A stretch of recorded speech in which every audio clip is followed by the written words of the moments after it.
and welcome to our training. Data is the foundation of government innovation. Hello, my name is Emily Jarvis, and I'm the Senior Manager for events here at GovLoop. And today I have the added pleasure of also being your moderator. So thanks so much for joining me. And a special thank you to our partners at Pluralsight and Laserfiche for helping us put on this session today. So let's get to it because simply put, agencies are not well informed without data insights. No processes, policies, or services can really adequately serve their purpose if they're not rooted in data. So, how can you properly access, mine, and make decisions based on your agency's information? And do you even know where to find it if you need it? And is it secure? So, today our speakers will share the latest best practices to ensure your agency's data is truly actionable. But before we get to all of that, well, you guys know the drill. We've got some housekeeping items to go over. First things first, we have some great resources available for you under the console and the resources button along the bottom of the panel. That's also where you can learn a little bit more about their speakers, so be sure to check that out. If you need access to the closed captioning feature, just look for that show captions icon along the bottom right-hand side of your panel in case you need that added accessibility. Of course, we hope you don't have any technical difficulties, but they happen. And if they do, send us a message to that Q&A tab, and one of my GovLoop colleagues will get you all sorted out. You can obviously use that same question to ask our experts questions, so don't you dare be shy. Put your questions in early and often. Finally, we are recording this training, so check your inboxes tomorrow because we will email you a link so you can watch the entire session on demand. All right, with all of that pesky housekeeping out of the way, let me introduce you to our speakers. Joining us, we have Vishal Chaudhry, who is the Chief Data Officer for the Washington State Healthcare Authority. We also have Tony Holmes, who's the Practice Lead and Solutions Architect for Public Sector at Pluralsight, and Andy McIsaac, who's the Senior Strategic Solutions Manager for Government and Education at Laserfiche. Thank you three so much for being with us today. And to better understand each of our speakers' views on data as a lever for innovation, I sat down for one-on-one interviews with each of them. Here are those conversations.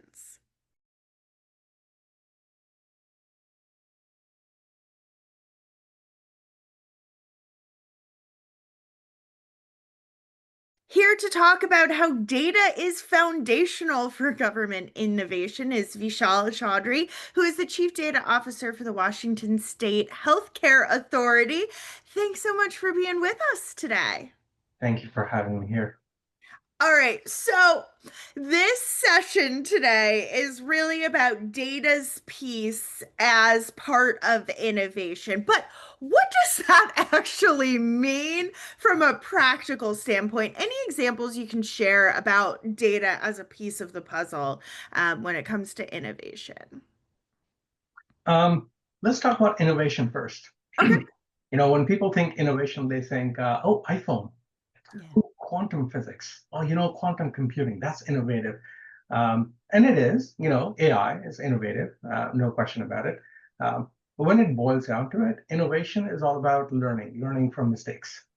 So doing things, trying new things, learning from it, and then moving on to building further new things.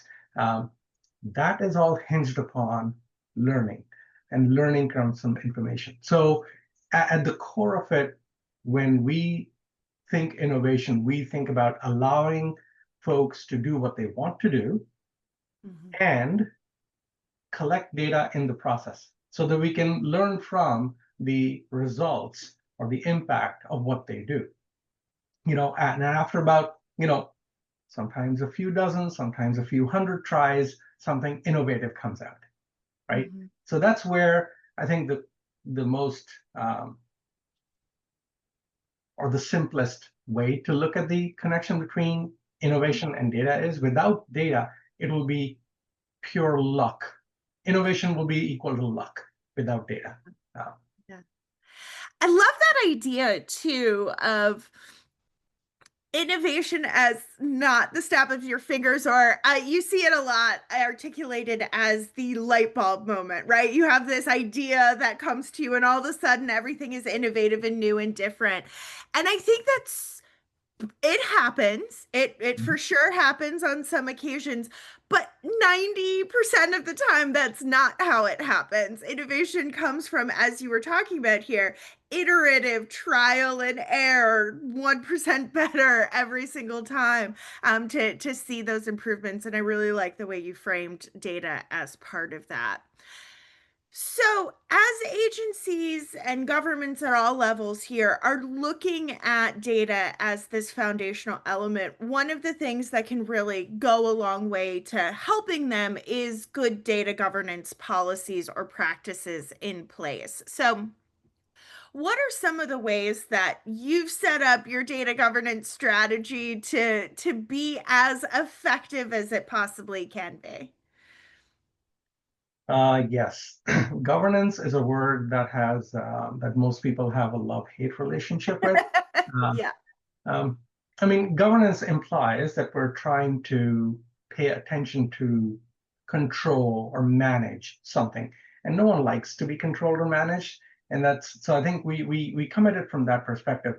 At the healthcare authority, more specifically, the data governance approach at HCA is we call it a balanced approach. Um, Governance needs to be a balance between control and enablement, especially when it comes to data. Um, Having data is not good enough if you can't use it, if you can't have others use it to make good, or value out of it.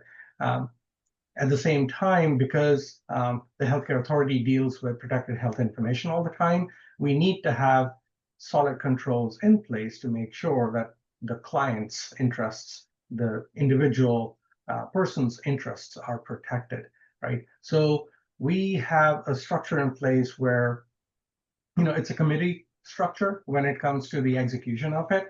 Um, but it's a collaborative structure where the business interests and the compliance requirements are um, are weighed against each other so that a meaningful decision can be reached around every single use case for the protected data that we have. Um, we partner with researchers, we partner with academic institutions. Um, we try not to stifle research questions. Like we don't have an approach that says these are the questions that are allowed to ask. I mean that because that is anti-research. I mean, research is trying to ask questions that have never been asked before, trying to create that public knowledge for the public good. So our overall approach is generally to make data available to those who are authorized to use it in a way that's protected, in a way that's meaningful, and in a way that serves the public interest. So the whole governance process, if you will, is structured around this premise.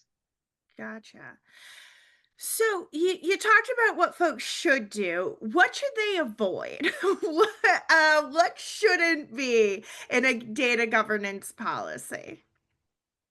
Um, a data governance policy that focuses only on one side of things, whether it's only compliance, which means a lot of control, or only enablement, which is like, yes, have at it, whatever you want to do, right? That's why I talk about the balanced approach. And it is, are we able to achieve balance all the time? No, but we keep working at it, right? Um, so I joke with people and I say, the the safest answer to give for a data request in the healthcare world is no, Yeah. because that is the most risk averse. That is not always the right answer to give, though, right? So, how do we get to doing the right thing and finding the right way to do the right thing? I think that's the key. I love that. And honestly, I have a toddler at home. I feel like you're preaching to me as a parent, as well as talking about data, because the amount of times that I'm like, it is so much easier just to say no to whatever thought has come through your brain. But that's not the way we learn, and that's definitely not the way we grow either. So I I appreciate that reminder for all aspects. Yeah, So and I know. wait till the toddler asks why, and you're tempted to say, because I said so. Oh my gosh, every single day. Why, mommy? Why? Um, I know we're bopping around here a lot, but there's a bunch of different topics I want to pick your brain on. And one of the ones that I think is often really tricky for agencies and is something that is obviously articulated sometimes in data governance policies, but is this idea of unstructured data. There's so much data that's Mhm. coming into organizations. Most of it is unstructured, obviously not all, but a lot of it is. And there's a lot of insights to be gleaned from it, but it is difficult sometimes to harness it and to use it in effective ways. What, if at all, have you seen that can kind of help with that unstructured data problem? The biggest problem with unstructured data is lack of recognition that that is indeed data that Mm, can and should be used. And I think in government entities, it's more prolific than maybe in other parts of the business environment because the government processes are bureaucratic in nature. Right? They're built to be a certain way. They're administrative, they're bureaucratic. A lot of information that is received in narrative forms, even if it's digitized.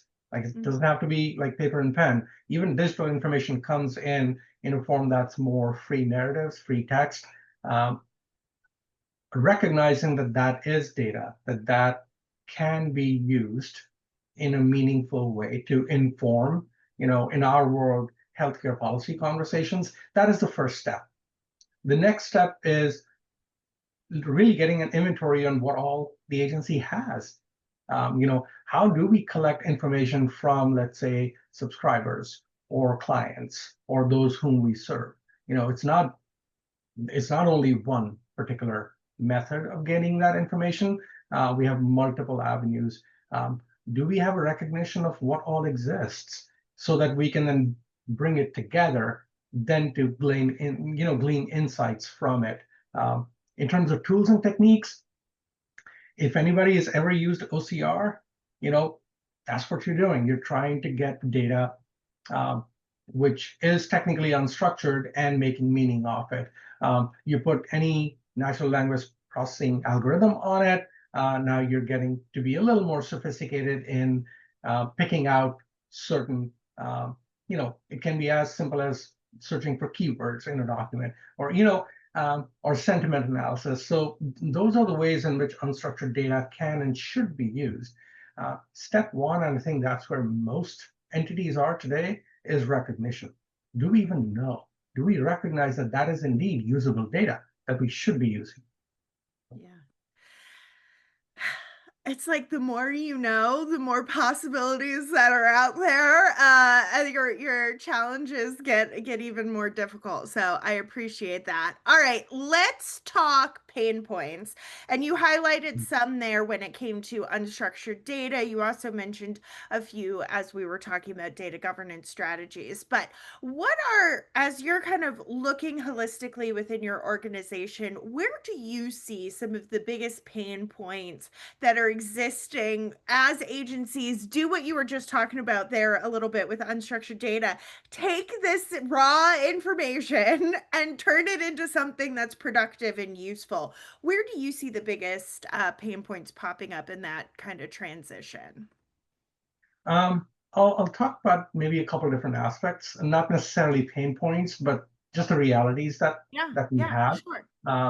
In most government agencies, but especially ones that made some headway early on in the digitization of their work and the data collection, especially in the healthcare arena, like the healthcare authority and many other government entities have systems that were quite literally built in the 70s. they're COBOL based.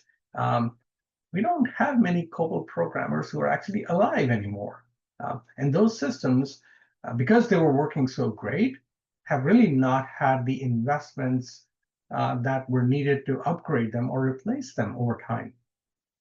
Like we live in an age where people kind of expect that, of course, we should have that information. Of course, I should be able to create a spreadsheet out of it or some kind of data set. Um, well, go back 30 years when that thing was actually created, and suddenly the life looks very different, right? Because the premise and the design conditions under which that thing was implemented, and that thing could be um, a client eligibility system. It could be a payment system. It could be, any of those things. So that infrastructure, uh, and we could call it technical debt. But it's beyond just technical debt. It's really infrastructure investments that were made, capital investments that were made, um, 30, 40 years ago sometimes that need to be upgraded, need to be replaced. But that is a huge lift, and both in terms of workload, in terms of dollars, in terms of complexity. Um, so that's one, right, challenge that we face.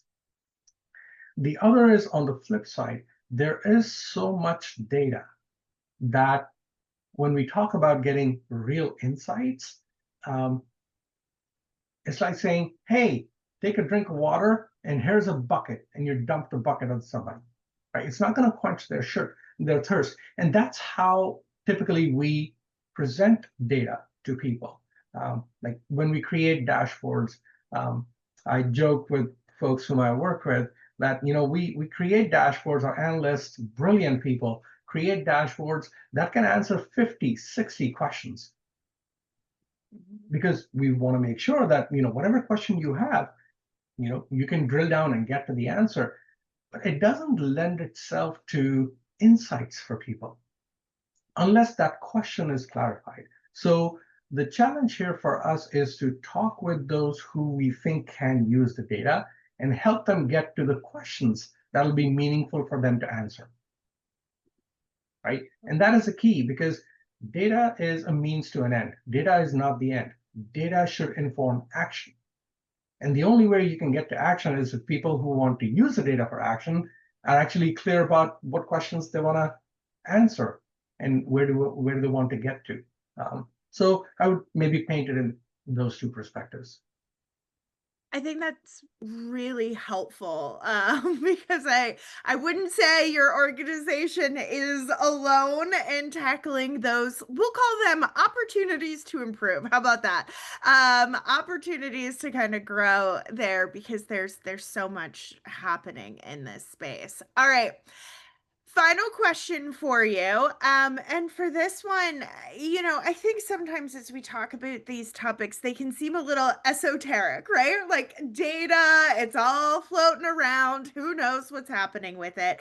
So, any use cases or examples that you can share about, let's say, either data governance strategies, projects, plans, things that you've worked on, that you think kind of illustrate this data to innovation pipeline?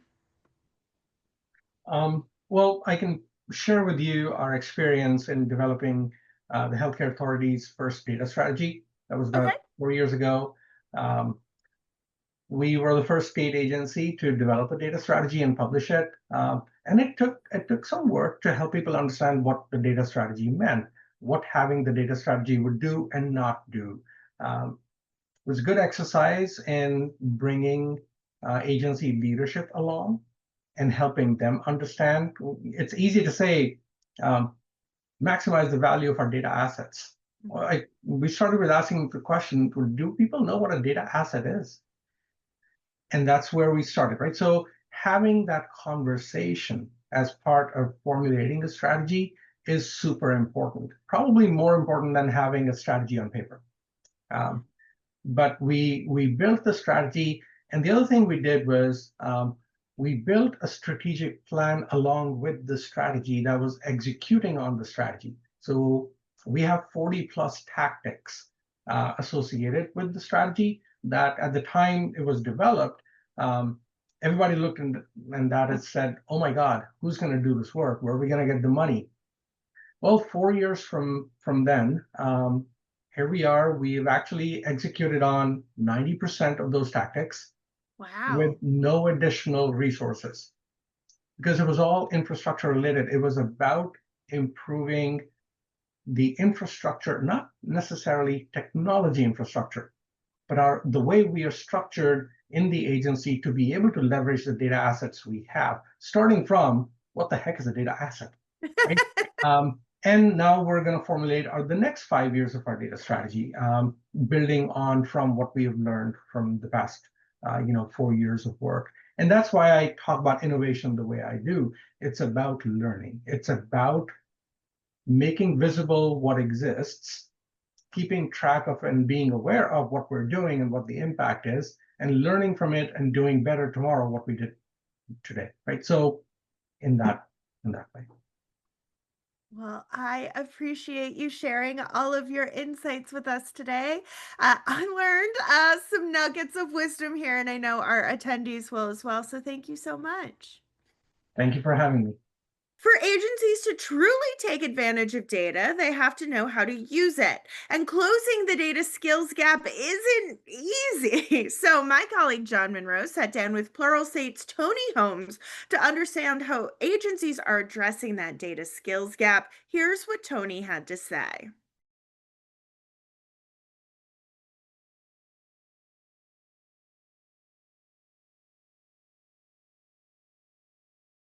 This is a really important point, and it's something that, there's a couple of interesting solutions here. So, as we've already said, with the advent of AI is really good at data crunching, but I'll come on to more about that in a second. Data isn't becoming a specialist's job anymore. It's at the core of every major technology decision. So if you think about it, cybersecurity, cloud, AI, automation, and software development, every one of those teams interacts with data in some way during their everyday work. The problem is that many agencies still rely on a handful of data specialists to do all of the heavy lifting. Need an analytics report? That's a job for the data team. Need to understand trends in our cyber threats? Let's call the specialist. And it creates bottlenecks, the same bottlenecks that I was referring to earlier. And I think cross-skilling solves this problem by making data fluency a standard skill, not a niche expertise. And it doesn't mean turning every IT professional in your organization into a data scientist. What it means is equipping people with the ability to interpret and apply data in their own context at a level that's sufficient that they can actually have a faster cadence within their day job. So a cyber analyst who understands data modeling can use that data to spot threats faster. A cloud engineer who understands cost analytics can optimize the infrastructure much more effectively than waiting for someone that understands data to come along. And the developer who understands how AI models can work can build smarter, more efficient applications. And here's another really important thing. With local open source LLMs or generative AI tools becoming more accessible, agencies have even fewer barriers to using AI and data securely. So if we think about it, one of the biggest problems we've had is I don't want to take this problem and send it to ChatGPT because my secure data, my customer data is going to the cloud, it's being processed outside and it's no longer safe.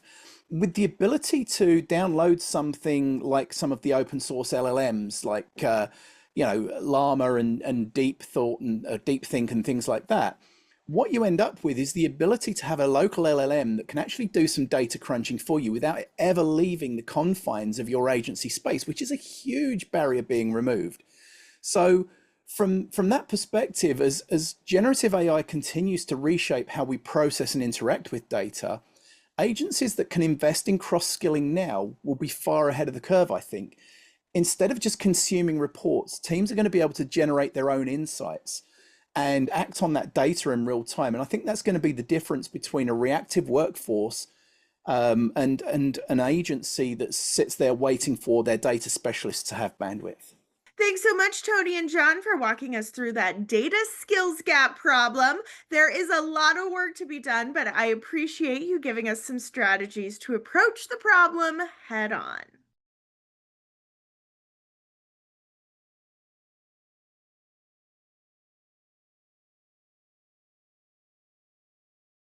Here to talk about all things data and their management is Andy McIsaac, who is the Senior Strategic Solutions Manager for Government and Education at Laserfiche. Andy, thanks so much for being with us today. Hey, thanks, Emily. Always great to see you. Great to be here. Thank you. Of course. So, break it down for me a little bit. From your perspective, where are some of the biggest kind of challenges and pain points that agencies are experiencing as they try and harness and manage their documents, their processes, and all of this data that now exists today? Yeah, I think one of the biggest thing we know that in this digital age that modernizing constituent services, citizen services, really is no longer an option. Right? Governments have to do this. It's a necessity. Citizens expect seamless digital first interactions with government agencies, kind of like what they get with Amazon or what they get with Netflix or whatever. But many agencies are still relying on outdated paper-based processes that are really disconnected legacy systems and even manual processes, right? You got to go and fill out a form, right? This creates inefficiencies, it slows service delivery, and it's really difficult to manage all this different information that's in all these different repositories on documents and so forth. Workflows are sometimes manual and paper-based, and data is all over the place, right? So one of the biggest challenges that I think that agencies face is this fragmentation and this friction caused by the siloed data, the legacy systems that don't communicate with each other. So this leads to the inefficient processes, and it really makes compliance difficult and keeping up with evolving regulations difficult to do. Right. So agencies have to work to modernize as they often struggle with interacting with new technology, including that new technology into existing infrastructures. They may have a system that does something really well, but it's it connecting something new to it may pose a little bit of a challenge, right? So, and how do you keep up, with all these modern demands? Increase also, deal with cybersecurity, accessibility, and compliance. And that's where solutions like enterprise content management come into place. We're helping transform outdated processes and streamlining those processes, make them more digital, get the paper out of the process, right? Get the friction and the incompatibility out of the processes, and really allow agencies to create a digital first experience, that we today take for granted. So I think it really, it's important to understand there are a lot of challenges built into modernizing the workflows within government, but there are ways that government, really can start producing those digital first interactions for the citizens and the communities that they serve. Yeah, as you were talking, it had me thinking about I went to the dentist recently. And before I went to the dentist, he had me fill out a form online. And then I got to the dentist and they handed me an iPad and I filled out the exact same form. And then I got back into his office and he's charting in paper kind of what's happening in my mouth. And those were three different instances using three separate pieces of technology or paper. I guess that's a technology too. And if you expand that to the government side, they're getting so much information, so much data these days. But if it's in all these different forms, to your point, it's really difficult to kind of take real insights, information from these different places unless it's together in some digital fashion. So I really appreciate that good Yeah. explanation. So, with that in mind, Andy, how does things like automation, AI, digital transformation, how can they really improve both the internal operations for an agency, but also the end user experience, whether that's a constituent, a state government, whatever the case might be? How can that improve? Yeah, I think we are in the digital age, but really we're in the age of AI, right? And AI is coming in, to every aspect of our lives, and that includes government as well, right? But really, it's it's finding the mix that allows us to utilize AI responsibly to increase, efficiency, right? The whole idea, we're humans, we're busy, we're doing a lot of things, but how can we leverage AI as a tool to make us more efficient, to get through the information that's there, right?